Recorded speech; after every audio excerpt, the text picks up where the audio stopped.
Covid, 5 ans après, le mea culpa de Mathieu Bock-Côté. 5 ans après la pandémie de Covid, Mathieu Bock-Côté, sociologue, essayiste et chroniqueur québécois sur CNews, revient sur cette période qu'il qualifie de délirante.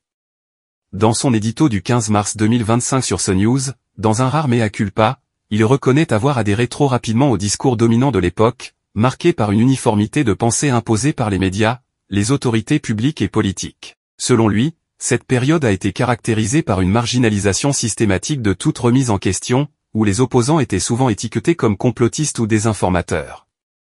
Mathieu Bock-Côté critique la gestion des mesures sanitaires, qu'il juge excessive et parfois absurde. Il cite des exemples tels que les confinements stricts, la surveillance sociale encouragée, et la délation érigée en modèle de citoyenneté. Il déplore également l'intolérance envers ceux qui posaient des questions légitimes, notamment sur l'origine du virus, une hypothèse autrefois ridiculisée, mais aujourd'hui prise au sérieux. Pour lui, cette période a révélé une docilité inquiétante des sociétés face à des restrictions drastiques, ainsi qu'une perte des valeurs fondamentales.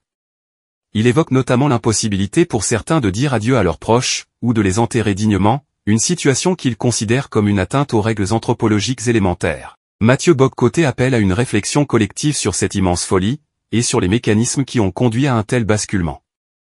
Il s'interroge sur la rapidité avec laquelle les sociétés ont accepté des mesures toujours plus contraignantes, sans véritable opposition ni débat public.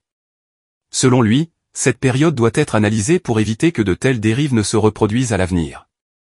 Son regard critique invite à ne pas oublier les leçons de cette crise, tout en soulignant l'importance de préserver la pluralité des opinions et les libertés fondamentales, même en temps de crise.